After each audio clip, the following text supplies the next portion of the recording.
എല്ലാവരും മനുഷ്യന്മാരാണ്. അപ്പോൾ ഒരു ഗാർമെൻ്റ് ആയിക്കോട്ടെ, ഒരു ഭക്ഷണം ആയിക്കോട്ടെ, അല്ലെങ്കിൽ വാട്ട് എവർ ഇറ്റ് ഈസ്, അത് എല്ലാവർക്കും ഒരേ തുല്യമായിട്ട് കിട്ടേണ്ട കാര്യമാണ്. ഞങ്ങൾ രണ്ടുപേരും ചെറുപ്പം തൊട്ട് അമ്മ ഓഫ് വൈറ്റ്, പിന്നെ സ്കൈ ബ്ലൂ, അങ്ങനെ സെലക്ട് കളേഴ്സ് അല്ലാതെ ഒരു കളർ ഇടിയിപ്പിക്കത്തില്ല. അമ്മ പറയുന്ന കറുത്തതാണ്, അതുകൊണ്ട് നമുക്ക് കളർ ചേരില്ല. അപ്പോൾ ചെറുപ്പം തൊട്ട് ഞങ്ങൾക്ക് പല കളറും എക്സ്പ്ലോർ ചെയ്യണമെന്നുണ്ട്. പക്ഷേ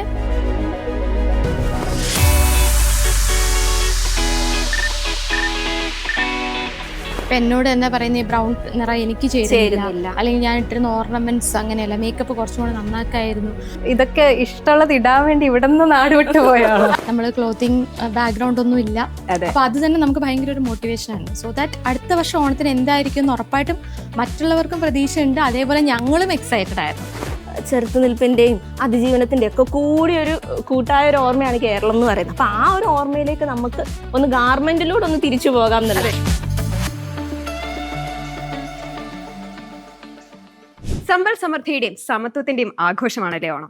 ഈ ഒരു റിച്ച്നെസ്സും ഈ ഒരു ഇൻക്ലൂസിവിറ്റിയും തന്നെയാണ് ഭൂമി ബൈ അഹല്യ എന്ന ക്ലോത്തിങ് ബ്രാൻഡിന്റെ പ്രത്യേകത. യെസ്, ഈ ഓണം കളറാക്കാൻ വേണ്ടിയിട്ട് നമ്മുടെ കൂടെ ഉള്ളത് ഭൂമി ബൈ അഹല്യയുടെ ഫൗണ്ടറും സോഷ്യൽ മീഡിയ കോണ്ടന്റ് ക്രിയേറ്ററുമായിട്ടുള്ള അഹല്യ പ്രവീണും, കോ ഫൗണ്ടറും മാനേജറും ആയിട്ടുള്ള അതുല്യയും ഡിസൈനർ ശില്പയാണ്. So hi guys. അപ്പോൾ ഈ ഓണം നമ്മൾ കളറാക്കാൻ പോവാണ്. ഭയങ്കര യുണീക്ക്, ഭയങ്കര ക്രിയേറ്റീവ് ആയിട്ടുള്ള തീമിലാണ് ഇത്തവണ നിങ്ങൾ ഓണം ഡ്രസ്സസ് എല്ലാം ലോഞ്ച് ചെയ്തിട്ടുള്ളത് അല്ലേ?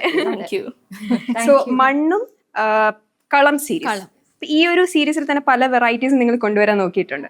അപ്പൊ ഈ ഒരു തീമിലേക്ക് എങ്ങനെയാ? ഭയങ്കര വെറൈറ്റി ആണ്. ഓണം എന്ന് പറയുമ്പോൾ നമ്മുടെ കുറെ ക്ലീഷേ കുറച്ച് സംഭവങ്ങളുണ്ട്, അതിനെല്ലാം ബ്രേക്ക് ചെയ്തുകൊണ്ടാണ് നിങ്ങൾ ഇത്തവണ ലോഞ്ച് ചെയ്തിട്ടുള്ളത്. സോ പറയൂ. നമ്മൾ ഇപ്രാവശ്യം 2 ലോഞ്ചാണ് ചെയ്തിരിക്കുന്നത്. ഒന്ന് കളം, അത് നോർമലായിട്ട് യൂഷ്വലി കാണുന്ന ഓഫ് വൈറ്റ് ആൻഡ് മദ്രാസ് കട്ടം എന്ന് പറഞ്ഞിട്ടുള്ള, അതെ ഈ പറയുന്ന ഞാൻ ഇട്ടിട്ടുള്ളത് ഈ പറഞ്ഞ കളം സീരീസിലാണ്. അതാണ് ഒരെണ്ണം നമ്മൾ ലോഞ്ച് ചെയ്തിരിക്കുന്നത്. ആ ഒരു ട്രെൻഡിനെ ഫോളോ ചെയ്തിട്ട് ഒരു ട്രെൻഡിങ് ആയിട്ടുള്ള രീതിയിലാണ് ചെയ്തിരിക്കുന്നത്. പിന്നെ രണ്ടാമത്താണ് നമ്മുടെ സിഗ്നേച്ചർ ലോഞ്ച്. നമ്മൾ കഴിഞ്ഞ വർഷം കാക്കപ്പൂ എന്നൊരു ലോഞ്ചാണ് ചെയ്തത്. ഈ വർഷം നമ്മൾ ചെയ്തിരിക്കുന്ന മണ്ണ് എന്നുള്ള ലോഞ്ചാണ്. കാക്കപ്പൂവും ഒരുപാട് പേര് അതിനെ വളരെ അപ്രിഷ്യേറ്റ് ചെയ്തു. നമുക്ക് ഭയങ്കര സന്തോഷം തോന്നി. നമ്മളുടെ ആദ്യത്തെ ഒരു ഒരു ബ്രാൻഡിന്റെ ഒരു സിഗ്നേച്ചർ ഐറ്റം ആയിട്ട് നിങ്ങൾ ടൈമാണ് നമ്മൾ അങ്ങനത്തെ ഒരു കാര്യം ചെയ്യുന്നത്. നമ്മൾ ക്ലോത്തിങ് ബാക്ക്ഗ്രൗണ്ട് ഒന്നും ഇല്ല. അപ്പൊ അത് തന്നെ നമുക്ക് ഭയങ്കര ഒരു മോട്ടിവേഷൻ ആണ്. സോ ദാറ്റ് അടുത്ത വർഷം ഓണത്തിന് എന്തായിരിക്കും എന്ന് ഉറപ്പായിട്ടും മറ്റുള്ളവർക്കും പ്രതീക്ഷയുണ്ട്. അതേപോലെ ഞങ്ങളും എക്സൈറ്റഡ് ആയിരുന്നു. അപ്പൊ അതിലോട്ട് എത്താൻ ഉള്ളൊരു പ്രയത്നം ഭയങ്കര ഒരുപാട് നമ്മളതിന് പഠിച്ച് ചിന്തിച്ച് കൂട്ടായിട്ട് ചർച്ച ചെയ്തൊക്കെയാണ് മണ്ണ് എന്നുള്ളൊരു തീമിലോട്ട് എത്തിയത്. അപ്പം അതിൽ മെയിനായിട്ടും ഇവളാണ് എന്നെ ഒരുപാട് കാര്യങ്ങളിൽ എന്താ പറയണ്ട, ഞങ്ങൾ രണ്ടുപേരും ഇരുന്നാണ് ഡിസ്കസ് ചെയ്തത്. പക്ഷെ അതിലോട്ട് എനിക്കും ഈ മണ്ണെന്നുള്ളൊരു തീം പറയുമ്പോൾ അതിനെ ഓണവുമായിട്ട് എങ്ങനെയാണ്, അല്ലെങ്കിൽ നമുക്കിത് എങ്ങനെയൊക്കെ ഇതിനെ ഏതൊക്കെ രീതിയിൽ സ്പ്ലിറ്റ് ചെയ്യാം, പല ഇപ്പോൾ ഓരോ സാരിക്ക് ഞങ്ങൾ ഓരോ പേരായിട്ടിരിക്കുന്നത്. അപ്പൊ ഇതെല്ലാം മണ്ണ് സീരീസ്, 3 മണ്ണ് സീരീസ് ആണ്. ഇത് ഞാനിട്ടിരിക്കുന്നത് പൊന്നു വിളയണ മണ്ണ് എന്നാണ് ഈ സാരിയുടെ പേര്. ഇതും പൊന്നു വിളയണ മണ്ണ് തന്നെയാണ്. അതിന്റെ ഓഫ് വൈറ്റ്. ഈ സാരിയുടെ പേര് പെണ്ണെന്നാണ്. എന്റെ ആ ഒരു പല്ലു പോർഷനിലാണ് ക്രിയേറ്റീവ് ആയിട്ടുള്ള ഇത് കൊണ്ടുവന്നിട്ടുള്ളത്. പിന്നെ നമുക്ക് കൊതുമ്പ് എന്ന് പറഞ്ഞിട്ടുള്ളൊരു സ്കേർട്ട് ആൻഡ് ടോപ്പും കൂടെ വരുന്നുണ്ട്. അപ്പൊ മണ്ണിനെ കുറിച്ച് പറയാം. അപ്പോൾ കഴിഞ്ഞ തവണ കാക്കപ്പൂ നമ്മൾ ലോഞ്ച് ചെയ്തു. നമ്മൾ പ്രതീക്ഷിക്കാത്ത തരത്തിലുള്ള അപ്രീസിയേഷൻസ് നമുക്ക് കിട്ടി. അപ്പോൾ ഇത്തവണ നമുക്ക് അതുപോലെ തന്നെ യുണീക്ക് ആയിട്ടുള്ള ഒരു തീം തന്നെ നമുക്ക് എക്സ്പ്ലോർ ചെയ്യണം എന്നുണ്ടായിരുന്നു. അപ്പോൾ അങ്ങനെ നമ്മൾ കുറേ മാസങ്ങളായിട്ട് എന്ത് ചെയ്യണം എന്നുള്ള കുറേ ഡിസ്കഷൻസ് നമ്മുടെ കസിൻസും ഒക്കെ ആയിട്ട് നമ്മൾ ഡിസ്കസ് ചെയ്തു. അങ്ങനെ നമ്മൾ കുറേ തീംസ് കൊണ്ടുവരും. അപ്പോൾ നമുക്ക് തന്നെ ഇത് കൊള്ളാം എന്ന് തോന്നും. പക്ഷേ പിന്നീട് അത് ഗാർമെന്റിലേക്ക് വരുമ്പോൾ നമുക്ക് കുറേ ലിമിറ്റേഷൻസ് നമ്മൾ ഫേസ് ചെയ്തു.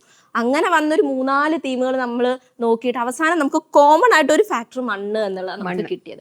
അങ്ങനെയാണ് നമ്മൾ മണ്ണ് എന്നുള്ള ഒരു തീമിലേക്ക് എത്തുന്നത്. അപ്പോൾ നമ്മൾ ഇതിന്റെ ടാഗ് ലൈനിൽ പറയുന്നത് തന്നെ മണ്ണ് ദ സോയിൽ റിമെമ്പേഴ്സ് എന്നുള്ളതാണ്.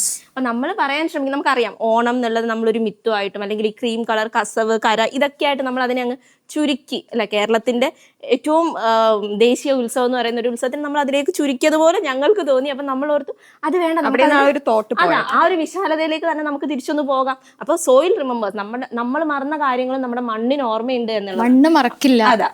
നമ്മൾ അതിലേക്കുള്ള ഒരു തിരിഞ്ഞുനോട്ടാണ്. അപ്പൊ നമ്മുടെ ചരിത്രവും അല്ലെ ഇതൊക്കെ കൂടുമ്പോഴാണ് നമ്മുടെ ഓണം ആ റിച്ച് ആവുന്നതെന്നാണ് ഞങ്ങൾ വിശ്വസിക്കുന്നത്. ചരിത്രവുമായിട്ട് ഏറ്റവും കൂടുതൽ കണക്ട് ചെയ്തിരിക്കുന്ന ഒരു ഉത്സവമാണ് ഓണം. കാരണം അത് അപ്പൊ ആ ഒരു എലമെന്റ് ഗാർമെന്റിൽ പലപ്പോഴും നമ്മൾ അങ്ങനെ കണ്ടിട്ടില്ല. അപ്പൊ അതെന്തുകൊണ്ട് പലപ്പോഴും അത്തപ്പൂവിലും അല്ലെങ്കിൽ പൂക്കളിലും സദ്യയിലും ഒക്കെ ഓണം അങ്ങ് ചുരുങ്ങും. പക്ഷെ ഓണം എന്ന് പറഞ്ഞ ഉത്സവം എങ്ങനെ വന്നു, എങ്ങനെയാണ് ഇതിന്റെ ഒരു തുടക്കം എന്നുള്ളത് നമ്മൾ മാർക്ക് ചെയ്യണം. എക്സ്പ്ലോർ ചെയ്യാൻ വിട്ടുപോയ കുറച്ച് എലമെന്റുകൾ നമ്മൾ കൊണ്ടുവരാൻ ശ്രമിക്കുന്നു. അപ്പോൾ ചെറുത്തുനിൽപ്പിന്റെയും അതിജീവനത്തിന്റെ ഒക്കെ കൂടി ഒരു കൂട്ടായ ഒരു ഓർമ്മയാണ് കേരളം എന്ന് പറയുന്നത്. അപ്പൊ ആ ഒരു ഓർമ്മയിലേക്ക് നമുക്ക് ഒന്ന് ഗാർമെന്റിലൂടെ ഒന്ന് തിരിച്ചു പോകാം എന്നുള്ളത്. ശരിയാണ്. ആർട്ട് എന്ന് പറയുന്ന ഒരു വേ ഓഫ് കമ്മ്യൂണിക്കേഷൻ. അതിലൂടെ നിങ്ങൾ പറയുന്ന ഒരു തോട്ട് ഉണ്ട്, പ്ലസ് ഒരു രാഷ്ട്രീയം കൂടെ ഉണ്ട്.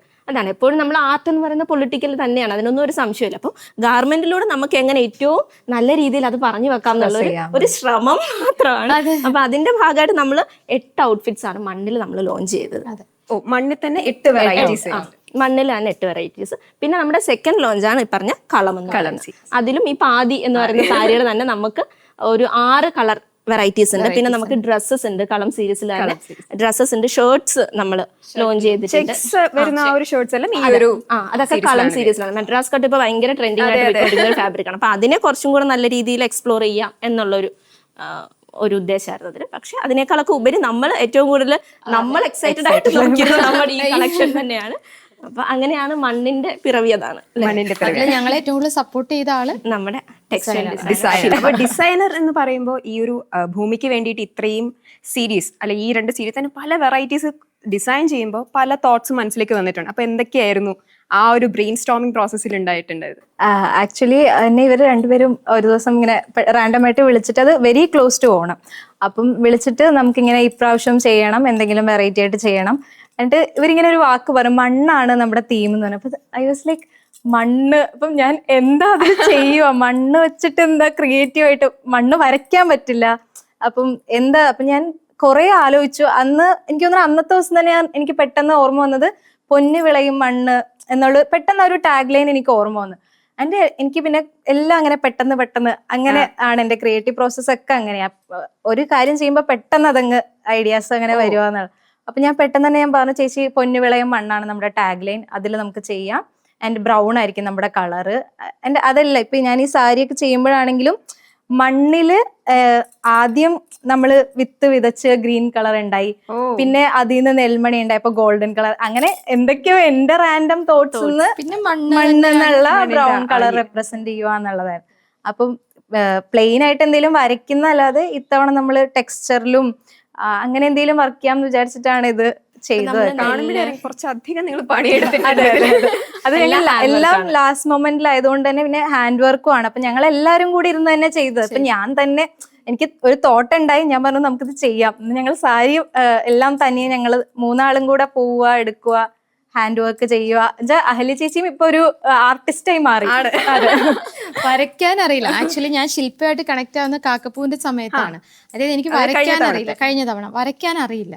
എനിക്ക് ആക്ച്വലി ഞങ്ങൾക്ക് ഇൻസ്റ്റഗ്രാം ത്രൂ ഞാൻ പരിചയപ്പെട്ടിട്ടുണ്ട്. പക്ഷെ ആളൊരു ആർട്ടിസ്റ്റാണ്, എനിക്ക് ഭയങ്കര ഇഷ്ടമാണ് ഇവളുടെ വർക്ക്സ് ഒക്കെ കാണാൻ. അപ്പൊ എനിക്ക് കാക്കപ്പൂ വരച്ചു തരാൻ ഒരാളെന്നുള്ള രീതിയിൽ ഞാൻ അപ്രോച്ച് ചെയ്തപ്പോൾ അവൾ ടെക്സ്റ്റൈൽ ഡിസൈനിങ് ആണ് പഠിച്ചത്. അപ്പൊ പിന്നെ എൻ്റെ കൂടെ ആ ഒരു എന്താ പറയുക, നമ്മളുടെ ഹോൾ ഹാർട്ടഡ്ലി അവർ വരുവാണ് നമ്മളുടെ കൂടെ ചേരാനും നമ്മൾ ഈ പറയുന്ന കാര്യങ്ങൾ കേട്ട് നമ്മളെ ഹെൽപ്പ് ചെയ്യാനും. അപ്പോൾ അതും എനിക്കൊരു ഭയങ്കര ഭാഗ്യമാണ്. കാരണം നമ്മൾ ഈ ഒരു ഇതല്ലല്ലോ നമ്മളുടെ ഒരു തട്ടകം. അപ്പോൾ അതിലോട്ട് നമ്മളെ എത്തിക്കാൻ ഇവരൊക്കെ എടുക്കുന്ന ഒരു എഫേർട്ടും ഭയങ്കര വലിയൊരു കാര്യമായിട്ടാണ് ഞാൻ കാണുന്നത്. ഇപ്പോൾ മണ്ണെന്ന് പറഞ്ഞ തീം പറഞ്ഞപ്പോൾ ശില്പയ്ക്കുണ്ടായ ഒരു ഞെട്ടൽ ഒരു ക്രിയേറ്റീവ് ഞെട്ടലായിരുന്നു. പക്ഷെ കമന്റ് സെക്ഷനിൽ ഞാൻ കാണുന്നത് ഒട്ടും അവിടെ ദഹിക്കുന്നില്ല ആൾക്കാർക്ക്. ഓണവും മണ്ണും ബ്രൗണും ഒക്കെ എന്ത് ബന്ധമാണെന്നല്ലേ. അപ്പൊ നിങ്ങളുടെ കമന്റ് സെക്ഷൻ വായിക്കുമ്പോൾ ലൈക്ക് ഇതെങ്ങനെ പറ്റും? ഓണം എന്ന് പറയുന്ന ഒരു സ്പെസിഫിക് ഒരു ടൈപ്പ് ഓഫ് രീതിയിൽ മാത്രം ആഘോഷിക്കേണ്ടതാണ്, ഒരു സ്പെസിഫിക് പാലറ്റ്, കളർ പാലറ്റിൽ മാത്രം ഫോളോ ചെയ്ത് പോകേണ്ടതാണെന്നുള്ളൊരു തോട്ട് പലരുടെയും മനസ്സിൽ ഇപ്പോഴും കിടക്കുന്നു. അങ്ങനെ തോന്നിയിട്ടുണ്ടോ? അല്ല, ഈവൻ ബ്രൗൺ ശില്പ പറഞ്ഞ സമയത്ത് എനിക്ക് ഉള്ളിൽ ബ്രൗണോ, കാരണം നമ്മളെ ആൾക്കാരെല്ലാവരും അങ്ങനെയാണല്ലോ അതിനെ പറഞ്ഞു വെക്കുന്നത്. അപ്പം നമ്മൾക്കത് ബ്രേക്ക് ചെയ്യണം എന്നുള്ളത് ആ ഒരു തോട്ടിലോട്ട് എത്തുക എത്തുക എന്നുള്ളതാണ് ആ പോയിന്റ്. അതിന് ആ ഒരു എഫേർട്ട് എടുക്കുക.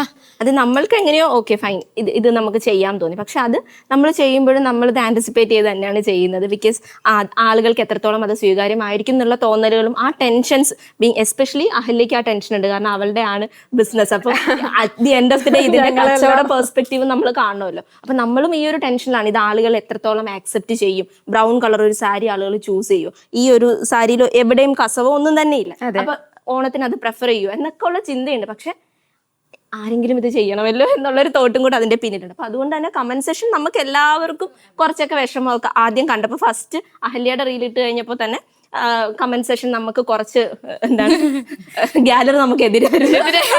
എന്തൊക്കെയായിരുന്നു അവരെന്തൊക്കെയാ പറയുന്നത്? അത് ഒന്ന് ഈ പറഞ്ഞ ബ്രൗൺ കളർ ഓണത്തിന് എങ്ങനെയാണ് കണക്ട് ആവുന്നത്, മണ്ണ് എന്നുള്ളൊരു തീമും ഓണത്തിന്റെ ആ പ്യൂരിറ്റി പോയതുപോലെ തോന്നുന്ന ഒരു ട്രഡീഷണൽ ആയിട്ടുള്ള മണ്ണിനെ എങ്ങനെയാണ് ഓണം ആയിട്ട് കണക്ട് ചെയ്യാൻ പറ്റുന്നത്. നമ്മൾ ചിന്തിക്കുന്ന എങ്ങനെയാണ് ഓണത്തിന് മണ്ണിനെ പറ്റുന്നുള്ളത് നമുക്കതിന് എങ്ങനെയാണ് അവരെ പറഞ്ഞ് മനസ്സിലാക്കിപ്പിക്കണം സത്യം പറഞ്ഞാൽ നമുക്കറിയില്ല. കാരണം ആ ഒരു രീതിയിലേക്ക് ആ ഒരു വൈറ്റ് ലെൻസിലേക്ക് അവർ ആലോചിക്കുന്നില്ല എന്നുള്ളതാണ്. അങ്ങനെയാണല്ലോ കൊമേഴ്ഷ്യലൈസേഷൻ ഒക്കെ അങ്ങനെ തന്നെയാണല്ലോ വർക്ക് ചെയ്ത് പോകുന്നത്. നമ്മൾ ഒരു ട്രെൻഡ്, ഇപ്പം ഈ സെറ്റ് സാരി ആണെങ്കിലും ഇതൊക്കെ ട്രെൻഡുകൾ തന്നെയാണല്ലോ. At the end of the day ഇതൊക്കെ ട്രെൻഡും ഫാഷൻ ഇൻഡസ്ട്രി വർക്ക് ചെയ്യുന്നതും അങ്ങനെ തന്നെയാണ്. അപ്പോൾ ഇങ്ങനെ ഓരോ ഫാഷൻസ് ഉണ്ടാവുന്നു, അത് നമ്മൾ ഫോളോ ചെയ്യുന്നു, ഒരു പോയിന്റിൽ അത് മാറുന്നു. അത് ഭയങ്കര നാച്ചുറൽ ആയിട്ടും ഓർഗാനിക് ആയിട്ടും അല്ലാതെ നടക്കുന്നത്, അത് ഇങ്ങനെ തന്നെയാണ് നടക്കുന്നത്.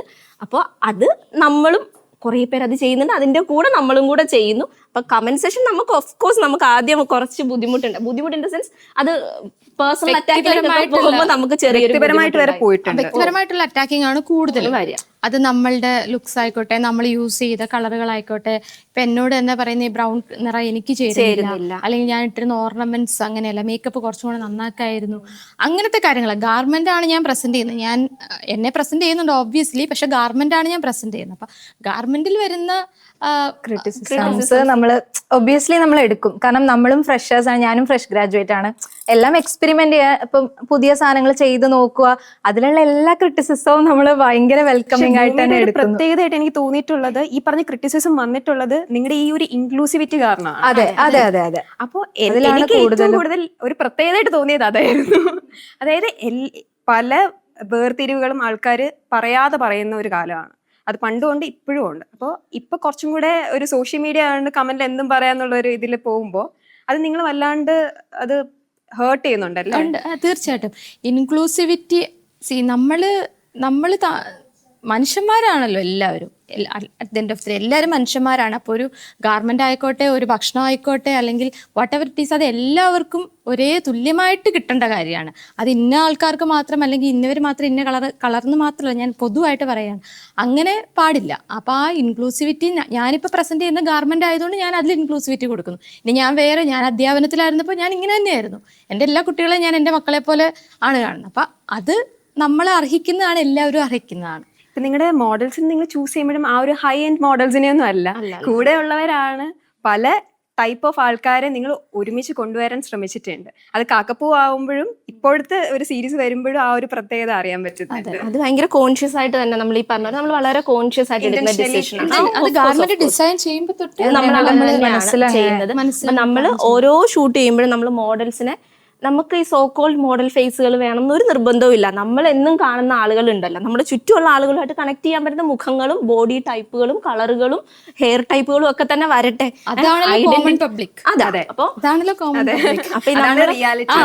നമ്മളെ എടുത്തു വെച്ച സൗന്ദര്യബോധങ്ങളും ഒക്കെ കുറെ അവിടെ നിൽക്കുന്നുണ്ട്. അതിനപ്പുറത്തും മനുഷ്യരുണ്ട്, ആ മനുഷ്യർക്കും വിസിബിലിറ്റി വേണം. അത് മാത്രമാണ് നമ്മൾ അർഹിക്കുന്നുണ്ട്.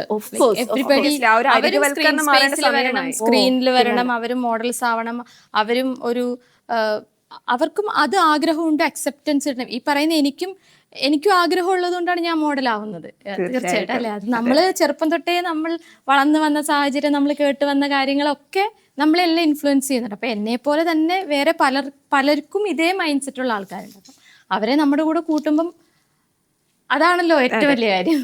ഇപ്പം ഇത്തവണത്തെ മോഡൽസിന്റെ കാര്യത്തിൽ നമ്മൾ ആക്ച്വലി ഭൂമിയിൽ ഒരു മോഡൽ കോൾ ചെയ്തിരുന്നു. അപ്പൊ അതിൽ വന്ന എൻട്രീസ് എന്നാണ് ഞങ്ങൾ 3 പേര് ഒഴികെ ബാക്കി എല്ലാം അതിൽ വന്ന എൻട്രീസ് നമ്മൾ ആളുകളെ സോർട്ട് ചെയ്തെടുക്കുക ചെയ്തത്. അത് തന്നെയാണ് അതിന്റെ ഏറ്റവും. അപ്പോൾ അത് നമുക്ക് 3500+ എൻക്വയറീസ് വന്നിരുന്നു അതിലേക്ക്. അപ്പൊ അതിൽ നിന്നാണ് നമ്മൾ ഈ ബാക്കിയുള്ള ഏറെക്കുറെ ഒരു 6 പേരെ 5 പേരെ നമ്മൾ സോർട്ട് ചെയ്തെടുത്തത്.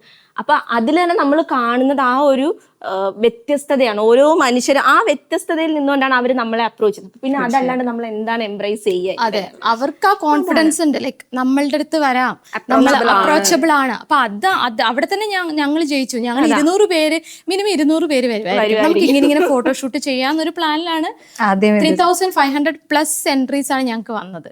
അപ്പൊ തന്നെ ഞങ്ങൾ ഷോക്കായി. അപ്പം അവര് അതേപോലെ ഒരു ഇമ്പോർട്ടന്റ് ആയിട്ടുള്ള ഒരു ഷൂട്ടിൽ ഇൻക്ലൂഡ് ചെയ്യണം എന്നുള്ളത് ഞങ്ങളുടെ നിർബന്ധമായിരുന്നു. അതുകൊണ്ടാണ് നമ്മൾ അപ്പം തന്നെ നിങ്ങൾ സക്സസ്ഫുൾ ആണ്, നിങ്ങളുടെ ആ ഒരു തീം വിജയിച്ചു കഴിഞ്ഞു എന്ന് വേണമെങ്കിൽ നമുക്ക് പറയാം. ഇപ്പം അഹല്യയെ പറ്റി പറയുകയാണെങ്കിൽ ഒരു സാരി റീസെല്ലർ എന്നുള്ളതിനപ്പുറത്തേക്ക് ഒരു ബ്രാൻഡായിട്ട് ഇപ്പൊ ഭൂമി മാറിയിരിക്കുകയാണ്. അപ്പൊ അതിന് പിന്നിലെ പില്ലേഴ്സ് ആണ് ഈ 3 പേര് അല്ലെ. അപ്പൊ നിങ്ങൾ കൂടാണ്ട് തന്നെ നിങ്ങളുടെ ഫാമിലി മെമ്പേഴ്സും ഇപ്പൊ നമ്മൾ മോഡലിംഗിൽ എല്ലായിട്ട് കാണുന്നുണ്ട്. അപ്പൊ അവരെ കുറിച്ചും കൂടെ ഒന്ന് പറയും. ഇനീഷ്യൽ സ്റ്റേജ് തൊട്ട് നമ്മുടെ കൂടെ ഏറ്റവും സപ്പോർട്ടീവായിട്ടിരിക്കുന്നത് എൻ്റെ ഹസ്ബൻഡാണ്, ചേട്ടനും മക്കളും ഓബ്വിയസ്ലി. പിന്നെ അല്ലാതെ ഞങ്ങളുടെ കസിൻ സിസ്റ്റർ ഉണ്ട്, കൃഷ്ണപ്രിയ തിലകൻ. പുള്ളിക്കാരി കാപ്പിക്കോ എന്നാണ് ഇൻസ്റ്റാഗ്രാമിലൊക്കെ അറിയപ്പെടുന്നത്. മോഡലാണ്, ബൈ പ്രൊഫഷണൽ മോഡലാണ്. ഒരുപാട് വലിയ വലിയ ഷൂട്ട്സൊക്കെ ചെയ്യുന്ന ആളാണ്. അപ്പോൾ അവരൊക്കെ നമ്മളോട് കൂടി നമ്മളെ സപ്പോർട്ട് ചെയ്യാൻ വേണ്ടി വരുന്നു. അതുപോലെ ഇപ്പം എൻ്റെ കസിൻസ് ആണെങ്കിലും നമ്മൾ ആരെ വിളിച്ചാലും അവർ ആ സമയത്ത് വന്ന് ഇപ്പം എക്സിബിഷൻസ് ഒക്കെ ഇടുവാണെങ്കിലും അവർ വരുന്നു, നമ്മളോട് ജോയിൻ ചെയ്യുന്നു. ആൻഡ് ഫ്രണ്ട്സ്, നമുക്ക് നല്ലൊരു ഫ്രണ്ട് സർക്കിളുണ്ട്, നല്ലൊരു സപ്പോർട്ട് സിസ്റ്റം ഉണ്ട്. അത് നമ്മൾ ഭയങ്കര പ്രൗഡാണ് അതിൽ. കാരണം എന്നാൽ മാത്രമാണല്ലോ നമുക്കത് പ്രോപ്പറായിട്ട് കൊണ്ടുപോകാൻ പറ്റുള്ളൂ. ഇപ്പം അഹല്യയെ പറ്റി പറയുകയാണെങ്കിൽ ഒരു ടീച്ചറായിരുന്നു, ബൈ പ്രൊഫഷൻ അധ്യാപികയായിരുന്നു. അവിടെ നിന്നൊരു കരിയർ സ്വിച്ച് കഴിഞ്ഞിട്ടാണ് ഇപ്പോൾ ഒരു ബ്രാൻഡ് ഇപ്പം ബിൽഡ് ചെയ്തുകൊണ്ടിരിക്കുന്നത്. അപ്പം അങ്ങനെ ഒരു കരിയർ സ്വിച്ച് എല്ലാവർക്കും പറ്റണം എന്നില്ല. കാരണം അങ്ങനെ ഒരു സപ്പോർട്ട് സിസ്റ്റം ഉണ്ടെങ്കിൽ മാത്രമേ നമുക്ക് അങ്ങനെ ഒരു ലീപ്പ് ഓഫ് ഫെയ്ത്ത് എടുക്കാൻ പറ്റുള്ളൂ. അപ്പം അഹല്യക്ക് അങ്ങനെ ഒരു സപ്പോർട്ട് സിസ്റ്റം ഉണ്ട്, ആദ്യം മുതലേ തീർച്ചയായിട്ടും ഉണ്ട്. പിന്നെ ഈ പറഞ്ഞ പോലെ ഞാൻ ഭയങ്കര കോംപ്ലിക്കേറ്റഡ് ആയിട്ട് ചിന്തിക്കുന്ന ഒരാളല്ല. അതാണ് ഇപ്പം വേറൊരു കരിയർ സ്വിച്ച് അങ്ങനെയൊന്നും ഇല്ല. എന്നെ സംബന്ധിച്ച് ഞാൻ ഓക്കെ ഇത് ചെയ്യാം, അപ്പം അതങ്ങ് ചെയ്യുവാണ്. അപ്പം ഇവരൊക്കെ ഇല്ലെങ്കിൽ അത് പാളിപ്പോകും. ബിക്കോസ് എനിക്ക് ആ ചെയ്യണം എന്നുള്ളത്, അതിനെ എങ്ങനെ നന്നാക്കണം ഉള്ളതിലോട്ട് എന്നെ എത്തിക്കുന്നത് ഇവരൊക്കെയാണ്. അപ്പോൾ എല്ലാത്തിലും എപ്പോഴും എന്നെയാണ് എല്ലാവരും ഓക്കെ അഹല്യ അങ്ങനെ ചെയ്തു, അഹല്യയാണ് ഫൗണ്ടർ. പക്ഷെ ആ ഫൗണ്ടർ എന്നുള്ള ഒരു പേരിൽ മാത്രമാണ് ശരിക്കും എനിക്ക് ഇതൊക്കെ ചെയ്യണമെന്നുണ്ട്. പക്ഷെ ഇതെങ്ങനെ ചെയ്യണം അതിനെക്കുറിച്ചും ധാരണയില്ല. അപ്പം ഞാൻ ചെയ്യണം എന്ന് പറയുമ്പോൾ തന്നെ ഇപ്പം ശില്പ അടക്കം എൻ്റെ വീട്ടിൽ വന്ന് താമസിച്ചിട്ടാണ് ഞങ്ങൾ ഇതൊക്കെ ചെയ്യുന്നത്. അപ്പം അതൊരു മണി ബേസ്ഡ് ഒന്നും അല്ല.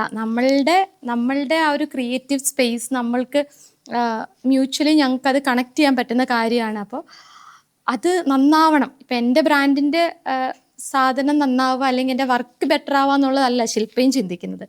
നമ്മൾ ആസ് എ ഹോൾ നമ്മൾ അല്ലേ ഒരു ടീം എങ്ങനെയാണ് എഫേർട്ടാണ്. അപ്പോൾ ഈ ഭൂമിയെ പറ്റി കൂടുതൽ പറയുകയാണെന്നുണ്ടെങ്കിൽ ഭൂമി എന്ന് പറയുന്ന ഒരു വാക്ക് തന്നെ കുറച്ച് സസ്റ്റൈനബിൾ ആയിട്ടുള്ള ഒരു ഫീൽ, നമുക്കൊരു വൈബ് കിട്ടുന്നുണ്ട്. മകളുടെ പേരാണ് ഭൂമി. ഫ്ലെക്സ് ഇങ്ങനെ ഒരു ഭൂമി എന്നൊരു പേരിടാൻ തന്നെ വേറെ എന്തെങ്കിലും ഒരു സ്പെസിഫിക് റീസൺ ഒക്കെ ഉണ്ടോ? തീർച്ചയായിട്ടും ഉണ്ട്. മക്കളുടെ 2 പേരുടെയും പേര് എനിക്ക് നിർബന്ധം ഉണ്ടായിരുന്നു. യുണീക്കായിട്ടുള്ള പേരായിരിക്കണം, അല്ലെങ്കിൽ പേര് കേൾക്കുമ്പോൾ തന്നെ ജാതിയോ മതമോ അങ്ങനെയൊന്നും ഐഡൻറ്റിഫൈ ചെയ്യുന്ന രീതിയിലാവരുത്. എന്നാൽ അത് ഈ പറഞ്ഞ പോലെ തന്നെ പ്രകൃതിയുമായിട്ട് നമ്മളായിരിക്കുന്ന ആ ഒരു ഇതുമായിട്ട് കണക്റ്റഡ് ആയിരിക്കണം. അപ്പം എൻ്റെ മൂത്ത മോളുടെ പേര് പ്രകൃതി പ്രവീൺ എന്നാണ്, ഇളയ മോളുടെ പേര് ഭൂമി അഹല്യ എന്നാണ്. അപ്പം ഞങ്ങൾ അങ്ങനെയാണ് ഇട്ടിരിക്കുന്നത്. അപ്പം അതൊക്കെ ഒരു ഇൻറ്റൻഷനലി തന്നെ പർപ്പസ്ഫുള്ളി തന്നെ ചെയ്യുന്നതാണ്. അപ്പോൾ ഞങ്ങൾ വെക്കാൻ പോകുന്ന വീടിന് പ്രകൃതി എന്നാണ് പേരിടാൻ വെച്ചിരിക്കുന്നത്. അതൊരു പ്രകൃതിയുമായിട്ട് ബന്ധപ്പെട്ട നിറച്ച് മരങ്ങളും ചെടികളും ആ പച്ചക്കറിയൊക്കെ നട്ടിട്ടുള്ള ഒരു ചെറിയ വീടാണ് ഞങ്ങളുടെ സ്വപ്നം. അപ്പോൾ അതിന് ഞങ്ങൾ അങ്ങനെ തീരുമാനിച്ചു വെച്ചിട്ടുണ്ട്.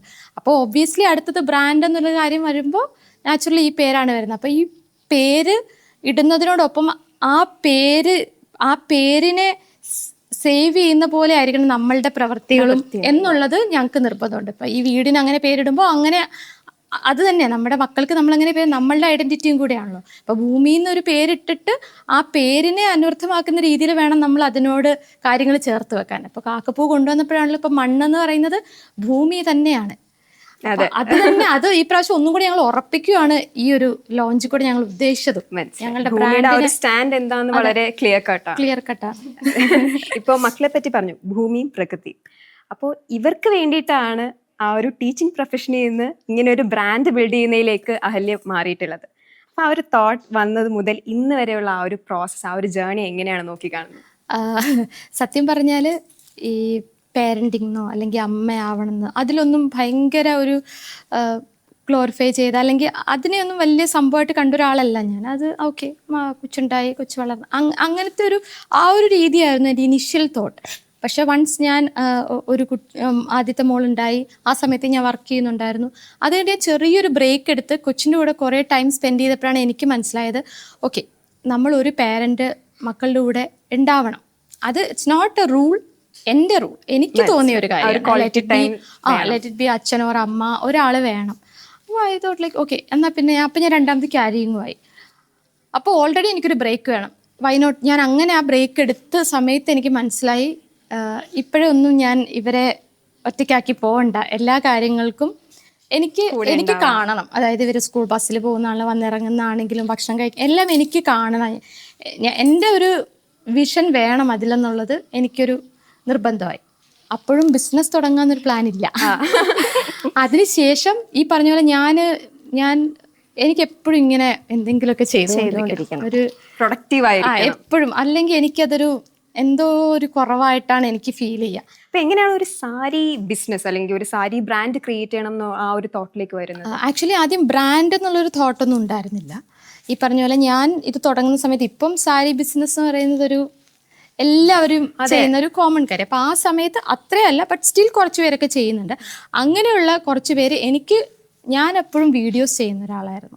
അപ്പോൾ എനിക്കിങ്ങനെ 1-2 കൊളാബറേഷൻസും ആ സമയത്തൊക്കെ, ഇപ്പോഴത്തെ പോലെ അത്രയും ഇൻഫ്ലുവൻസർ ലൈഫൊന്നും അല്ല ആ ടൈമിൽ. അപ്പോൾ എനിക്ക് 35K ഫോളോവേഴ്സൊക്കെ ഉള്ളൂ. അപ്പോൾ അപ്പോഴും അത് വലിയൊരു കാര്യമായിരുന്നു. അപ്പോൾ എനിക്ക് അങ്ങനെയൊക്കെ വരുമ്പോൾ ഞാൻ ഓക്കെ, നമുക്കതൊക്കെ ചെയ്യാൻ പറ്റുമോ, ദാറ്റ് വാസ് ദ തോട്ട്. അപ്പോൾ അങ്ങനെ 1-2 വന്നപ്പോൾ ചേട്ടനാണ് പറഞ്ഞത്, എന്നാൽ പിന്നെ നിന്നെ യൂസ് ചെയ്തിട്ടാണെങ്കിലോ അവരിത് പ്രൊമോട്ട് ചെയ്യുന്നത്, സോ വൈ നോട്ട് നിനക്ക് തുടങ്ങാം. അത് വെറുതെ റാൻഡം സംസാരത്തിൽ പറഞ്ഞാണ്. പിന്നെ റാൻഡം സംസാരം പിക്ക് ചെയ്താണ് ഞങ്ങൾ അത് വർക്ക് ചെയ്ത്. ഞാനിത് പറയുമ്പോൾ ഇവരൊക്കെ ഞെട്ടു, ഇതെന്താ പുതിയ. പിന്നെ ഞാനിങ്ങനെ എപ്പോഴും ഇങ്ങനെ പെട്ടെന്ന് എന്തെങ്കിലും ഒരു ഐഡിയ ആയിട്ട് വരുന്നതാണ്. അതുകൊണ്ട് നമ്മളും വലിയ കാര്യമായിട്ട് എടുത്തില്ല, നോക്കാം, ഈ പറഞ്ഞതുപോലെ തുടങ്ങിയിട്ട് പിന്നെ മുഴുപ്പിക്കണം എന്ന് നിർബന്ധമില്ല. പിന്നെ ഒരു കാര്യം എന്ന് പറയുന്നത്, ഇപ്പം മിക്ക ഇൻഫ്ലുവൻസേഴ്സും ഒരു തരത്തിലുള്ള ഓൺട്രപ്രനേഴ്സ് ആണ്. അതെ. അപ്പം അങ്ങനെ ഒരു ഫീൽഡിലേക്ക് വരുമ്പോൾ നമ്മൾ അത്രയും ആലോചിച്ചിട്ടായിരിക്കണം വരേണ്ടത്, അല്ലേ? അല്ല, അതാണ് അങ്ങനത്തെ ആലോചന ഇല്ലാത്ത ആളാണ്. ഇവള് ഭയങ്കര സ്പോണ്ടേനിയസ് ആയിട്ടുള്ള ആളാണ്. അതിന്റെ പിന്നിലുള്ള അതിന്റെ പിന്നിലുള്ള കാര്യമൊന്നും ചിന്തിച്ചിട്ടില്ല. പക്ഷെ അത് സ്റ്റാർട്ട് ചെയ്തു. പക്ഷെ നല്ല രീതിയിൽ ഇനീഷ്യലി തന്നെ അത് പോയി. അപ്പൊ പിന്നെ നമുക്കും ഇത് കൊള്ളാം, നമ്മളിത് കുറച്ച് നമ്മളും കൂടെ ഒന്ന് ഹാർഡ് വർക്ക് ചെയ്ത് കഴിഞ്ഞാൽ ഇത് കുറച്ചുകൂടെ നല്ല രീതിയിൽ കൊണ്ടുപോകാം എന്ന് വിചാരിച്ച് സമയത്തിന് വേണ്ടി ചെയ്താണ്. ഇപ്പൊ ഒട്ടും സമയത്ത് പോയിട്ടുണ്ട്. ഇപ്പൊ നമ്മള് വീട്ടിൽ തന്നെയാണ് നമ്മുടെ ബിസിനസ് ഒക്കെ. അപ്പൊ അതുകൂടെ കൊണ്ട് ശില്പ എന്ന് പറയുന്ന ഡിസൈനറും കൂടെ വന്നപ്പം ക്രിയേറ്റീവ് ലെവൽ വേറൊരു ലെവലിലേക്ക് പോയി, എസ്കലേറ്റ് ചെയ്തു പോയി. നമ്മള് ഈ പറഞ്ഞ പോലെ കാക്കപ്പൂ ചെയ്തപ്പോഴാണ് നമ്മൾ സ്വന്തമായിട്ടൊരു ഡിസൈൻ ചെയ്തത്. അപ്പൊ അതിന് കിട്ടിയ ഒരു റെക്കഗ്നിഷനും അതിൽ നിന്നൊക്കെയാണ് നമുക്ക് മനസ്സിലായത്, ഓക്കെ, ഇനി നമ്മൾ ഇതൊരു ബ്രാൻഡ് ആക്കണം. റീസെല്ലിങ് അതല്ല വേണ്ടത്. കാരണം ഈ ഒരു പ്രോഡക്റ്റ് എല്ലായിടത്തും കിട്ടും. അതല്ല, നമ്മളുടെ അടുത്ത് വന്ന് കുറച്ച് കസ്റ്റമേഴ്സ് ഉള്ളെങ്കിലും നമ്മൾ സ്വന്തമായിട്ട് പ്രൊഡക്ഷൻ ചെയ്യുന്നത് ആൾക്കാർ വേറെ ചെയ്യണം. അത് കുറച്ചുകൂടെ പേഴ്സണലൈസ്ഡ് ആയിരിക്കും. എക്സാക്ട്ലി. അപ്പൊ അതിലോട്ട് ഞങ്ങൾ ഇപ്പൊ എത്തി. ഇനിയിപ്പം നമ്മളിനിയും അങ്ങോട്ടും ഒരാൾക്കെങ്കിലും ഒരു സാരി വാങ്ങിക്കണം തോന്നുമ്പോ ഭൂമി ബാഹല്യെന്ന് വാങ്ങിക്കാം എന്ന് തോന്നുന്നെങ്കിൽ. ഇന്ന് ഞാനൊരു കാര്യം പറയട്ടെ, ഞാൻ ഈ ഡ്രസ്സ് ഇട്ടപ്പോ എന്നോട് ചോദിച്ചിട്ടുണ്ടായിരുന്നു, ഇതെവിടെയെന്നാ ഭൂമി. അതെ. അപ്പൊ ആൾക്കാർ ശ്രദ്ധിക്കുന്നുണ്ട് എന്നുള്ളതാണ്. അല്ല, ഞാനിപ്പോ പറയും, ഇപ്പൊ എവിടെ ചെന്നാലും മുന്നേ ഞാൻ മറ്റേ വീഡിയോസ് ഒക്കെ ചെയ്യുന്ന ചേച്ചിയല്ലേ എന്നോട് ചോദിച്ചിരുന്ന, ഇപ്പൊ എന്റെ പേരെ ആൾക്കാർക്ക് അറിയത്തില്ല, ഭൂമിയല്ലേ. അപ്പൊ അതെനിക്ക് ഭയങ്കര പ്രൗഡാണ് ഓബ്വിയസ്ലി. കാരണം ഈ പറഞ്ഞ പോലെ ഇത് തുടങ്ങുന്ന സമയത്ത് നമ്മുടെ ഫാമിലിന്ന് പോലെ നമുക്ക് വലിയ സപ്പോർട്ടൊന്നും ഇല്ല. മനസ്സിലാവും. പ്രത്യക്ഷമായിട്ട് എതിർപ്പ് പറയുന്നില്ലെങ്കിലും ഉള്ളിന്റെ ഉള്ളിൽ അച്ഛനും അമ്മയൊക്കെ ഇത്രയൊക്കെ പഠിപ്പിച്ച് ഞങ്ങളുടെ വീട്ടില് ഡിഫറെന്റ് ആയിട്ട് പോകുമ്പോൾ അതിനോട് ഭയങ്കര സന്തോഷമാണ് അച്ഛനമ്മയ്ക്ക്. എന്ത് കാര്യം ചെയ്താൽ അതിൽ എക്സൽ ചെയ്യണം എന്നേ ഉള്ളൂ, വെറുതെ എന്തെങ്കിലും ചെയ്തു പോകും, അതാണ് നിർബന്ധം. അപ്പൊ ഇവളാണേലും പഠിപ്പിച്ചുകൊണ്ടിരിക്കുകയായിരുന്നു. അപ്പൊ അവള് പെട്ടെന്ന് ഇങ്ങനെ ഒരു ബിസിനസ് എന്ന് പറയുമ്പോൾ ഒന്നാമത് നമ്മുടെ ഒന്നും വീട്ടിൽ ആരും ബിസിനസ്സുകാർ ആരും ഇല്ല, ബിസിനസ് ചെയ്തിട്ടുള്ള ആരും തന്നെ ഇല്ല. അപ്പോൾ അതുകൊണ്ട് എല്ലാവർക്കും ഒരു ടെൻഷനും എന്തിനിപ്പോൾ അഹല്യ അത് ചെയ്യുന്നത് എന്നുള്ളൊരു ചോദ്യമായിരുന്നു. പിന്നീട് അവൾ ചെയ്തു തുടങ്ങി, അത് സക്സസ്ഫുൾ ആയി എന്ന് കാണുമ്പോൾ അത് ഭയങ്കര സന്തോഷമായിട്ട് ഇപ്പം അത് അവർ ഭയങ്കര പ്രൗഡായിട്ട് പറയുന്നത് നമ്മൾ കേൾക്കുന്നുണ്ട്. പറയുന്നത് നമ്മുടെ റിലേറ്റീവ്സിനെ പറ്റിയിട്ടാണ്. ഞങ്ങളുടെ രണ്ടുപേരും അച്ഛനും അമ്മയൊക്കെ ആണെങ്കിൽ എന്ത് കാര്യം ചെയ്താലും വളരെ സപ്പോർട്ടീവായിട്ട് നിൽക്കുന്ന ആളാണ്. അതിൻ്റെ അകത്ത് നിങ്ങൾ എന്താ ചെയ്യുന്നത്, നിങ്ങൾക്ക് അതിൽ എന്താണ് ചെയ്യാനുള്ളത്, ആ ഒരു പോയിന്റ് ഓഫ് വ്യൂവിൽ എപ്പോഴും ചിന്തിക്കുന്ന പാരൻസ് ആണ്. അപ്പോൾ അതുകൊണ്ട് ഒരു ബിസിനസ് ബാക്ക്ഗ്രൗണ്ട് ഇല്ലാതെ ഈ ഒരു ഫീൽഡിലേക്ക് വന്ന ആളാണ് അഹല്യ. അപ്പോൾ ഇതെല്ലാം ഈ ഒരു ജേണി കണ്ടു വളർന്ന ആൾക്കാരാണ് മക്കൾ. അപ്പോൾ അവരും പാരലലി വളരുകയാണ്. അപ്പോൾ ഇതിൻ്റെ എല്ലാ സൈഡും അവർ കാണുന്നുണ്ട്. അപ്പോൾ എന്താണ് അവരെങ്ങനെയാണ് ഈ ഒരു ബ്രാൻഡും അഹല്യ എന്ന് പറയുന്ന പാരന്റും ഇൻഫ്ലുവൻസ് ചെയ്യുന്നത്? പറഞ്ഞ പോലെ അവരെ ഇൻഫ്ലുവൻസ് ചെയ്യാൻ വേണ്ടി നമ്മളൊന്നും ചെയ്യുന്നില്ല. പക്ഷേ അവർക്ക് ഇതിൽ നിന്ന് കിട്ടേണ്ട കാര്യങ്ങൾ എടുക്കട്ടെ. അത് അവരുടെ ചോയ്സാണ്. അതെല്ലാ കാര്യത്തിലും അവരുടെ ചോയ്സിന് വിടണം എന്ന് ഉള്ള ആഗ്രഹമുള്ള ഒരാളാണ്. ഇപ്പം എൻ്റെ അച്ഛനും അമ്മയാണെങ്കിലും ഞങ്ങളുടെ ചോയ്സിനാണ് എല്ലാ കാര്യവും വിട്ടിരിക്കുന്നത്. അപ്പോൾ അതുകൊണ്ടാണ് എനിക്കിപ്പം പല കാര്യങ്ങളും ചെയ്യാൻ പറ്റുന്നത്. ഇനിഷ്യലി തൊട്ട് തന്നെ ഇത് പഠിച്ച് നീ ഇന്ന ആളാവണമെന്ന് പറഞ്ഞതിന് ഒരു പക്ഷേ എനിക്കിത് മാറി ചിന്തിക്കാനുള്ളൊരു മൈൻഡ് സെറ്റ് ഉണ്ടാവണമെന്നില്ല. അപ്പോൾ എൻ്റെ മക്കളിപ്പം അമ്മ ആദ്യം ടീച്ചറായിരുന്നു, അതിൻ്റെ അമ്മ ഇപ്പം ബിസിനസ് ചെയ്യുന്നു, അമ്മ വീട്ടിലെ കാര്യങ്ങൾ ചെയ്യുന്നു, അമ്മ ഞങ്ങളെ സ്കൂളിൽ കൊണ്ടുപോകുന്നു, അല്ലെങ്കിൽ അപ്പോൾ അതിലെന്തൊക്കെ അവർക്ക് എടുക്കണമെന്ന് വെച്ചാൽ അത് അവരെടുത്തോട്ടെ. അതല്ലാത്തത് അവരെടുക്കണ്ട. സൂപ്പർ വുമണായിട്ട് കാണണ്ട, അവർ സൂപ്പർ വുമൺ ആവണ്ട. അവർക്ക് എന്ത് വേണോ അത് അവരെടുത്തോട്ടെ, അത് അവർ ചെയ്തോട്ടെ. അവരുടെ ഇഷ്ടത്തിനനുസരിച്ച് അവർ വരുമ്പോൾ ഏത് രീതിയിലാണോ എനിക്ക് സപ്പോർട്ട് ചെയ്യാൻ പറ്റുന്നത്, എൻ്റെ ഹസ്ബൻഡിനെ സപ്പോർട്ട് ചെയ്യാൻ പറ്റുന്നത്, അത് നമ്മൾ ചെയ്തിരിക്കും. അതിനപ്പുറത്തോട്ട് അതിലെനിക്ക് ഞാൻ അങ്ങനെ ആലോചിക്കുന്നില്ല. മനസ്സിലായി. ഇപ്പോൾ ഈ ഒരു ബ്രാൻഡൊന്നും ബിൽഡ് ചെയ്യാണ്ട് പറഞ്ഞ ഒരു അധ്യാപികയായിട്ട് നിന്നിരുന്നെങ്കിൽ എങ്ങനെയായിരുന്നിരിക്കാം ലൈഫ്? എനിക്ക് എപ്പോഴും ഏറ്റവും ഇഷ്ടം അധ്യാപനം തന്നെയാണ്. ആണ് അത് കാരണം ഇപ്പോഴും ഞാൻ മിസ് ചെയ്യുന്ന ഒരു കാര്യം പിള്ളേരെ പഠിപ്പിക്കുന്നില്ല, പിള്ളേരോട് സംസാരിക്കുന്നില്ല എന്നുള്ളതാണ്. പക്ഷെ ഒരു കാര്യം എന്ന് പറഞ്ഞാൽ ഇപ്പോൾ ആ ഒരു ബാക്ക്ഗ്രൗണ്ട് ഉള്ളത് കൊണ്ടായിരിക്കും നമുക്കൊരു കാര്യം ഡിസ്ക്രൈബ് ചെയ്യുമ്പോൾ ഒരു കുട്ടീൻ്റെ അടുത്ത് പറയുന്ന അതേ രീതിയിലാണ് പറഞ്ഞു തരുന്നത്. അതെ, അതുകൊണ്ടാണ്. അത് കാരണം ചെറുപ്പം തൊട്ട് എനിക്ക് വേറെ ഒന്നും ആകണമെന്ന് ഞാൻ ഇന്ന് വരെ എവിടെയും പറഞ്ഞിട്ടില്ല, ചിന്തിച്ചിട്ടില്ല. അപ്പോൾ അത് ഞാൻ മിസ് ചെയ്യുന്നുണ്ട്. ഇതല്ലായിരുന്നെങ്കിൽ തീർച്ചയായിട്ടും ഞാൻ വളരെ ഹാപ്പി ആയിരുന്നു. ഇതിൽ നിന്ന് കിട്ടുന്നത് ഓക്കെ, എനിക്ക് സന്തോഷമുണ്ട്. പക്ഷെ അത് ഉപേക്ഷിച്ചാൽ എനിക്ക് ഇപ്പോഴും വിഷമം തന്നെയാണ്. പക്ഷെ ഇങ്ങനെ ഒരു വലിയൊരു ബ്രാൻഡ് ബിൽഡ് ചെയ്യാൻ പറ്റി. ഈ ഒരു ഓണത്തിന് ഇത്രയും ആൾക്കാരിലേക്ക് എത്താനും ഇങ്ങനെ ഒരു സ്റ്റാൻഡ് ആൾക്കാരെ അറിയിക്കാനും പറ്റുമെന്ന് എപ്പോഴെങ്കിലും വിചാരിച്ചിരുന്നു? ഒരു 10 വർഷം മുന്നേയൊക്കെ വിചാരിച്ചിരുന്നു? അത് അല്ലാതെ രണ്ടുപേരുടെ അഭിപ്രായം എല്ലാവരുടെ അഭിപ്രായം ഒരുമിച്ച് ഞാൻ പറയുന്നേ ഉള്ളൂ. നമ്മളത് വിചാരിച്ചിട്ടില്ല. ഈ മണ്ണിനെ പറ്റിയുള്ള ഡിസ്കഷൻ വന്നപ്പോഴാണ് നമ്മൾ ആദ്യം നമുക്ക് ഇങ്ങനെയൊക്കെയുള്ള കമൻസും ഒക്കെ നമ്മൾ പ്രതീക്ഷിക്കേണ്ടതായിട്ടിരിക്കുന്നു എന്നുള്ളൊരു തോന്നലാണ് വരുന്നത്. അപ്പോൾ നമ്മളെപ്പോഴും ചിന്തിക്കുന്നതും പ്രവർത്തിക്കുന്നതും എപ്പോഴും ബോധ്യത്തോടു കൂടി പ്രവർത്തിക്കുക എന്നുള്ളതാണ്. അപ്പോൾ ആ ബോധ്യം എപ്പോഴും നമ്മുടെ പ്രവർത്തികളിലുണ്ടാവും, അത് നമ്മുടെ ബിസിനസ്സിലും ഉണ്ടാവുന്നു എന്നുള്ളത് മാത്രമാണ്. അപ്പോൾ ബിസിനസ് ചെയ്യാൻ തുടങ്ങുന്നു, നമ്മളുടേതായ രീതിയിൽ കുറച്ച് കാര്യങ്ങൾ ചെയ്യാൻ തുടങ്ങുന്നു. അപ്പോൾ സ്വാഭാവികമായിട്ടും ഇത്തരത്തിലൊക്കെയുള്ള കാര്യങ്ങൾ ഉണ്ടാവും എന്നൊക്കെ നമ്മൾ പ്രതീക്ഷിക്കുന്നുണ്ട്. അപ്പോൾ ഇതിപ്പോൾ ചോദിച്ചുകൊണ്ട് ആ കൂടെ അങ്ങ് പറഞ്ഞു പോവാണ്. അപ്പോൾ നമ്മൾ വീഡിയോ ഇട്ട സമയത്ത് വന്നപ്പോൾ പറഞ്ഞായിരുന്നല്ലോ നമ്മൾ എയറിലാണെന്നുള്ള കാര്യം, അതിലേക്കൊന്ന് തിരിച്ചു പോകണം. അപ്പോൾ നമ്മുടെ കൂടെ വന്ന മോഡൽസ് ആണെങ്കിലും അവരൊക്കെ ഭയങ്കരമായിട്ട് നമ്മളോട് സഹകരിച്ചുകൊണ്ടാണ് കേട്ടോ ഈ എയറിൽ പോയപ്പോഴും അവരൊക്കെ അതിനെ ഭയങ്കര കൂളായിട്ട് എടുക്കുന്ന മനുഷ്യന്മാരാണ്. കാരണം ഇപ്പോൾ അവസാനത്തെ നമ്മുടെ മണ്ണിലെ തന്നെ കൊതുമ്പ് എന്ന് പറയുന്ന ഒരു ഔട്ട്ഫിറ്റാണ് ഇപ്പം ഏറ്റവും റീസെന്റ് നമ്മൾ ലോഞ്ച് ചെയ്തേക്കുന്നത്. അതൊരു സ്കേർട്ടും ടോപ്പും പിന്നെ ഒരു യൂണിസെക്സ് ഷർട്ടുമാണ്. അപ്പോൾ അതിന്റെ കമന്റ് ബോക്സ് ഒക്കെ എടുത്ത് നോക്കി കഴിഞ്ഞിട്ടുണ്ടെങ്കിൽ ചിരിക്കാൻ ഒത്തിരി വകയുണ്ട്, എന്നാൽ ചിന്തിക്കാനുള്ള ഒത്തിരി വക അതിന്റെ കൂടെയുണ്ട്. അപ്പം നമ്മൾ ആ കമന്റുകൾക്കൊന്നും റിപ്ലൈ ചെയ്യുന്നില്ല, ആ കമന്റുകളിൽ ഡിലീറ്റ് ചെയ്യാതെ ഇടുന്നത് അത് നമ്മൾ ഈ പറഞ്ഞ രാഷ്ട്രീയ ബോധ്യത്തോടു കൂടി തന്നെയാണ്. ഇങ്ങനെ കമന്റ് ഇടുമ്പോൾ അത് മാരകമായിട്ടുള്ളൊരു ബോഡി ഷേമിങ്ങിലേക്കും അല്ലെങ്കിൽ ഒരു ഐഡന്റിറ്റീനെ ചോദ്യം ചെയ്തുകൊണ്ടും ജാതീയമായിട്ടുള്ള അധിക്ഷേപത്തിലേക്കും വ്യക്തിപരമായിട്ടുള്ള അധിക്ഷേപത്തിലേക്കും ഒക്കെ പോകുമ്പോൾ നമ്മൾ നമ്മുടെ കൂടെയുള്ള മോഡൽ അതിൽ അമിത് എന്ന് പറയുന്ന അമിത് നമ്മുടെ ഫ്രണ്ടും കൂടിയാണ്. അമിത് ആക്ച്വലി പെർഫോമിംഗ് ആർട്ടിൽ മോഹിനിയാട്ടിൽ PhD കഴിഞ്ഞ് പോസ്റ്റ് ഡോക്ക് ചെയ്തുകൊണ്ടിരിക്കുന്ന ആളാണ്. അപ്പോൾ ആളാണ് നമ്മുടെ കൊതുമ്പിലെ ഒരു മോഡൽ. അപ്പോൾ ആളെ ടാർഗറ്റ് ചെയ്ത് മാരകമായ കമൻസ് വരുമ്പോൾ നമ്മൾ അമിത്തിനോട് ചോദിക്കാം, അമിത്തെ ഓക്കെ ആണോ? അപ്പം അമിത് പറഞ്ഞു എനിക്കൊരു പ്രശ്നമില്ല, ഇത് ഇഷ്ടം പോലെ കണ്ടതാണ് ഞാൻ, എനിക്കിത് ബാധിക്കുന്നേ ഇല്ല. അപ്പം അമിത്തും നമ്മൾ എല്ലാവരും കൂടി സംസാരിച്ച് തീരുമാനിച്ചതാണ്. ഒരു കമൻസ് നമ്മൾ ഡിലീറ്റ് ചെയ്യുന്നില്ല. അത്തരത്തിലുള്ള കമൻറ്റുകൾ വരുമ്പോൾ അതിനെ നമ്മൾ ചിരിച്ചുകൊണ്ടാണ് നമ്മൾ അതിനെ നേരിടുന്നത്, വേറെ ഒന്നും കൊണ്ടല്ല. ആ കമന്റ് ഇട്ടവരാണ് ചിന്തിക്കേണ്ടത്. തീർച്ചയായിട്ടും അത് അങ്ങനെ പറയാൻ പാടുണ്ടോ, അതൊരു നല്ല പ്രാക്ടീസ് ആണോ എന്നുള്ളത് അവനവൻ ചിന്തിക്കട്ടെ എന്നുള്ളൊരു ഇടത്താണ് നമ്മൾ. അപ്പൊ നമ്മൾക്ക് നല്ല ക്ലാരിറ്റി ഉണ്ട് ഇങ്ങനെ പറയാൻ പാടില്ല എന്നുള്ളതും ഇങ്ങനെ പറയുന്നത് മോശമാണെന്നുള്ളതൊക്കെ നമുക്ക് ക്ലാരിറ്റി. അതും ഈ 21-ാം നൂറ്റാണ്ടിലാണ് അവർ ഈ സംസാരിക്കുന്നത്. എന്തുകൊണ്ടാണ് നമ്മൾ ഈ മോഡലിനെ ചൂസ് ചെയ്തതെന്നും ഈ ഔട്ട്ഫിറ്റ് എന്തുകൊണ്ടാണ് ഇങ്ങനെയെന്നും ഇതിന്റെ പേരെന്താണെന്നുള്ളത് ഞങ്ങൾക്ക് വ്യക്തമായ ധാരണയുണ്ട്. അപ്പൊ അതിനെ ക്രിറ്റിസിസംസ് നമുക്ക് ഒരു പ്രശ്നമില്ല. പക്ഷെ അത് ഇത്തരത്തിലുള്ള ഇൻഹ്യൂമൻ ആയിട്ടുള്ള ഇൻസെൻസിറ്റീവ് ആയിട്ടുള്ള കമന്റ്സിലേക്ക് പോകുമ്പോൾ നമ്മൾക്ക് വിഷമം ഞങ്ങൾക്കല്ല വിഷമം തോന്നും, നമുക്ക് വിഷമം തോന്നുന്ന ആ അപ്പുറത്ത് നിന്ന് ആ കമന്റ് ഇടുന്ന ആളുകളുടെ മാനസികാവസ്ഥയോട് നമുക്ക് എമ്പത്തൈസ് ചെയ്യാന്നല്ലാണ്ട് നമ്മൾ എന്താ ചെയ്യാൻ പറ്റുക, നമുക്ക് അതിനിപ്പം ഒന്നും പറയാനില്ല. അപ്പൊ അതുകൊണ്ട് നമ്മൾ അതിനെ അവിടെ തന്നെ ഇട്ടിട്ടുണ്ട്. അവരാണ് എക്സ്പോസ്ഡ് ആവേണ്ടത്. അപ്പൊ അത് അങ്ങനെ തന്നെ നിൽക്കട്ടെ എന്ന് വിചാരിക്കണം. ഈ അതുല്യ പറഞ്ഞതെന്ന് തന്നെ എനിക്കും പറയാനുള്ള ഒരു പോയിന്റ് എന്ന് പറഞ്ഞാൽ പല ബോഡി ടൈപ്പും പല നിറങ്ങളും, ഇതെല്ലാത്തിനും ഒരു സൗന്ദര്യമുണ്ട്. ആ സൗന്ദര്യം നമുക്ക് ആസ്വദിക്കാൻ പറ്റണം. അത് ആസ്വദിക്കേണ്ട കാലം കഴിഞ്ഞു. പക്ഷെ ഇപ്പോഴും ആ ഒരു മുറുകെ ആ ഒരു സ്റ്റീരിയോ ടൈപ്പിനെ പിടിച്ചു നിൽക്കുന്ന മനുഷ്യന്മാരെ ഉണ്ട്. അപ്പൊ അത് പറയുമ്പോഴാണ് എനിക്കൊരു കാര്യം പറയേണ്ട. അഹല്യയുടെ ഏറ്റവും പ്രത്യേകതയായിട്ട് അല്ലെങ്കിൽ ഭൂമിയുടെ ഒരു പ്രത്യേകതയായിട്ട് എനിക്ക് തോന്നിയിട്ടുള്ളത്, ഇന്ന നിറം ഇന്ന ആൾക്ക് മാത്രം അല്ലെങ്കിൽ ഇന്ന ടൈപ്പ് ഓഫ് ആൾക്കാർക്ക് മാത്രം എന്ന് ചിന്തിക്കുന്ന കുറച്ച് പേരുണ്ട്. പക്ഷെ അതിൽ നിന്നൊക്കെ മാറി എനിക്കിഷ്ടമുള്ള, എനിക്ക് എന്താണോ ഏറിയാൻ താല്പര്യമുള്ള അതിടുക. അത്രയും കോൺഫിഡൻ്റ് ആയിട്ട് നിൽക്കുന്ന അഹല്യനെ ഞാൻ പല റീൽസിലൂടെ കാണുമ്പോൾ അത് ഭയങ്കര ഇൻസ്പിറേഷൻ ആണല്ലേ. അതെ, അത് തീർച്ചയായിട്ടും നമ്മൾ വളർന്ന സാഹചര്യങ്ങളാണ് നമ്മൾ എപ്പോഴും ഓരോ സ്ഥലത്തിലോട്ട് എത്തിക്കുന്നത്. എനിക്കറിയാം, ഞങ്ങൾ രണ്ടുപേരും ചെറുപ്പം തൊട്ട് അമ്മ ഓഫ് വൈറ്റ്, പിന്നെ സ്കൈ ബ്ലൂ, അങ്ങനെ സെലക്ട് ആയിട്ടുള്ള കളേഴ്സ് അല്ലാതെ ഒരു കളർ ഇടിയിപ്പിക്കത്തില്ല. അമ്മ പറയുന്നത് കറുത്തതാണ്, അതുകൊണ്ട് നമുക്ക് കളർ ചേരില്ല. അപ്പൊ ചെറുപ്പം തൊട്ട് ഞങ്ങൾക്ക് പല കളറും എക്സ്പ്ലോർ ചെയ്യണമെന്നുണ്ട്. പക്ഷെ നമുക്കതിന് ഓപ്ഷൻ ഇല്ല. അത് അമ്മയുടെയും പ്രശ്നമല്ല, അമ്മ അത് അങ്ങനെ കണ്ടീഷനിലായി പോയതാണ്. അതാണ് അത് തന്നെയാണ് അതിന് സൊസൈറ്റിന്റെ ഒരു അതെ ഞങ്ങളും അങ്ങനെ തന്നെ കണ്ടീഷനിലായിരുന്നു. അതെ, സെയിം. ഞാൻ ഇതൊക്കെ ഇഷ്ടമുള്ളത് ഇടാൻ വേണ്ടി ഇവിടെ നിന്ന് നാട് വിട്ടു പോയാണ്. പഠിക്കാൻ വേണ്ടി അങ്ങ് ഹരിയാന വരെ പോകേണ്ടി വന്നു ഇതൊക്കെ ഇടാൻ വേണ്ടി.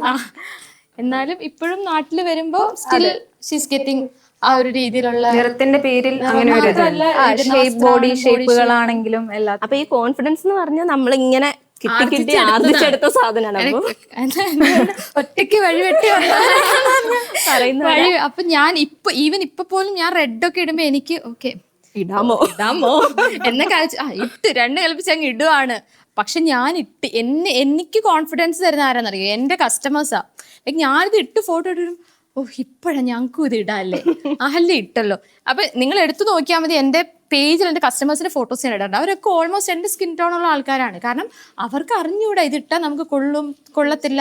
ബിക്കോസ് അവർ കേട്ട് വളർന്നതും അവരായിരിക്കുന്ന അവരുടെ ചുറ്റുപാടുള്ള ആൾക്കാരും പറയുന്ന ഇതാണല്ലോ. അപ്പൊ അത് എനിക്ക് ബ്രേക്ക് ചെയ്യാൻ, ഞാനൊരു ഭയങ്കര ആർജവത്തോടെ അതിനെ ബ്രേക്ക് ചെയ്തൊന്നും അല്ല, എൻ്റെ ആഗ്രഹമാണ്.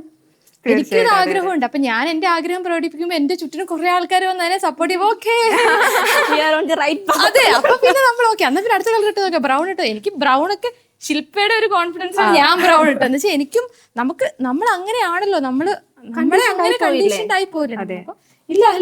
ബ്രൗൺ സ്കിന്നിൽ നമ്മൾ ബ്രൗൺ ഇട്ട അവര് പറയുന്നത് എന്താ ഒന്നും കാണുന്നില്ലല്ലോ. നമ്മള് ചെറുതിലെ മുതലേ അങ്ങനെ കേട്ട് അത് യൂസ്ഡ് ആയി. ഇപ്പൊ പക്ഷെ ആരാണ് ഈ ഒരു റൂൾസ് ആൻഡ് റെഗുലേഷൻസ് വയ്ക്കുന്നതെന്ന് എനിക്ക് മനസ്സിലായിട്ടില്ല ഇതുവരെ. സൊസൈറ്റി അത് എങ്ങനെയോ ഞാൻ അടക്കമുള്ള നമ്മളെല്ലാവരും അതിന്റെ പാർട്ടാണ്. നമ്മൾ സമൂഹം തന്നെയാണ് ഇത്തരത്തിലുള്ള റൂൾസ് ഉണ്ടാക്കുന്നത്. എന്നിട്ട് നമ്മൾ തന്നെ നടക്കും എന്നുള്ളതാണ്. പക്ഷെ അതിലോട്ട് നമ്മൾ ആ ബ്രേക്ക് ചെയ്യുന്ന പോയിന്റിലോട്ട് നമ്മളെ എത്തിക്കുക എന്നുള്ളതാണ് ഒരു പ്രോസസ്. അത് നമ്മുടെ ജേണിയാണ്. ഭയങ്കര ബുദ്ധിമുട്ട്.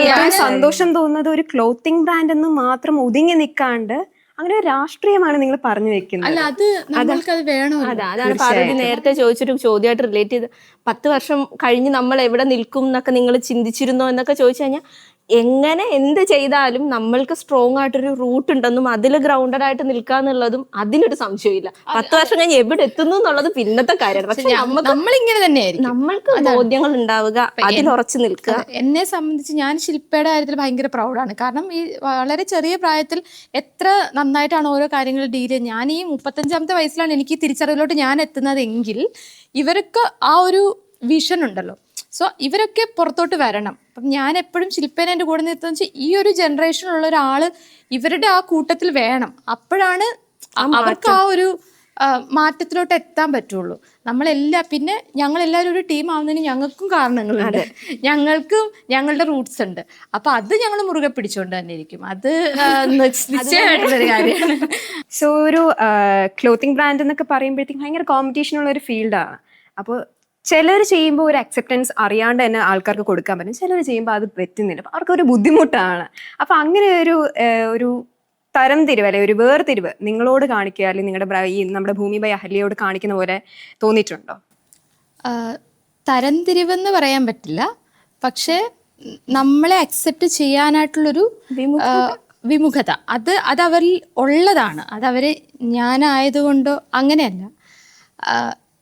അതായത് ചിലപ്പോൾ ഒരു സെലിബ്രേറ്റഡ് ആയിട്ടുള്ള ആൾക്കാരോ അല്ലെങ്കിൽ പണ്ട് തൊട്ടേ എസ്റ്റാബ്ലിഷ്ഡ് അല്ലെങ്കിൽ പണ്ട് ഇതൊന്നൊക്കെ പറഞ്ഞ ഒരു പാരമ്പര്യമാണ്, പണ്ട് തൊട്ടേ അങ്ങനെയൊക്കെ ഉണ്ടാവുമല്ലോ.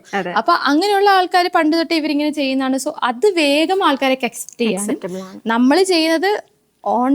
നമ്മൾ ചെയ്യുന്നത് നമ്മളുടെ ഒരു ക്രിയേറ്റീവ്, നമ്മുടെ ഒരു ആർട്ട് അതിനോട് മറ്റൊരു ആൾക്കാരുടെ ഒപ്പം നിന്നാൽ പോലും അത് നമ്മളായതുകൊണ്ട് അതിനെ അക്സെപ്റ്റ് ചെയ്യാതിരിക്കാനുള്ളൊരു മെന്റാലിറ്റി അതുണ്ട്, അത് എപ്പോഴും ഉള്ളതാണ്. അത് ഞങ്ങൾക്ക് എന്നുള്ളതല്ല, അത് നമ്മുടെ സമൂഹത്തിൽ എക്സാക്ട്ലി എല്ലായിടത്തും ഉണ്ട്. ഈ വേർതിരിവ് എന്ന് പറയുന്ന സാധനം ഉണ്ട്. അപ്പൊ അതിങ്ങനെ ബ്രേക്ക് ചെയ്യുന്നതിന്റെ ഒരു ഭാഗമാണ് നമ്മുടെ ഈ ഒരു പ്രയത്നം. ഈ പറഞ്ഞ പോലെ ഞങ്ങൾ കാക്കപ്പൂ കൊണ്ടുവന്നതും അതിൻ്റെ അകത്ത് ഒരു രാഷ്ട്രീയം ഉണ്ട്. നമ്മൾ ഓണം എന്ന് പറയുമ്പോൾ കേൾക്കുന്ന ഒരു പൂവേ അല്ല കാക്കപ്പൂ. കഴിഞ്ഞ ദിവസം ഞാൻ എൻ്റെ മക്കളെയും കൊണ്ട് ഒരു പരിപാടിക്ക് പോയി. ആ സമയത്ത് ഓണത്തിന്റെ പൂക്കളെ കുറിച്ച് സംസാരിച്ചപ്പോൾ എനിക്ക് സങ്കടം തോന്നി. നിനക്ക് സങ്കടം തോന്നിയെന്ന് എനിക്കറിയില്ല. കാക്കപ്പൂ എന്ന് പറഞ്ഞൊരു പൂ ഇല്ല, മാവേലി പോലും കണ്ടിട്ടുള്ളൊരു പൂവാ. അത് തന്നെയാണ് ഇപ്രാവശ്യം ഞങ്ങൾ മണ്ണ് കൊണ്ടുവരുമ്പോ ഇതിലുള്ള സ്ത്രീ എന്ന് പറയുന്നത് പാടത്ത് വിത്ത് വിതയ്ക്കുന്ന സ്ത്രീയാണ്.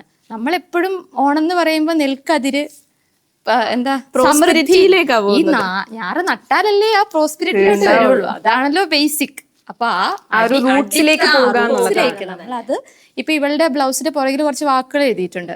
നമ്മളത് ഒരു വാക്ക് പോലും ഓണവുമായിട്ട് സോ കോൾഡ് റിലേറ്റഡ് അല്ല, പക്ഷെ അതെല്ലാം ഓണമായിട്ട് റിലേറ്റഡ് ആണ്. അപ്പം അത് തന്നെയാണ് നമ്മൾ പറയാൻ ഉദ്ദേശിക്കുന്നത്. ആ ഒരു പറയാതെ പറഞ്ഞുകൊണ്ട് എന്നാൽ വളരെ സ്ട്രോങ് ആയിട്ട് പറയുന്നുണ്ട് എന്നുള്ളതാണ് അതിന്റെ ഭൂമി ബൈ അഹല്യയിലൂടെ. അപ്പൊ നിങ്ങൾ പറഞ്ഞു വെക്കാണ് നിങ്ങളുടെ സ്റ്റാൻഡ്. അതെ, ഇത് മുന്നോട്ടും അങ്ങനെ തന്നെ ആയിരിക്കും കേട്ടോ.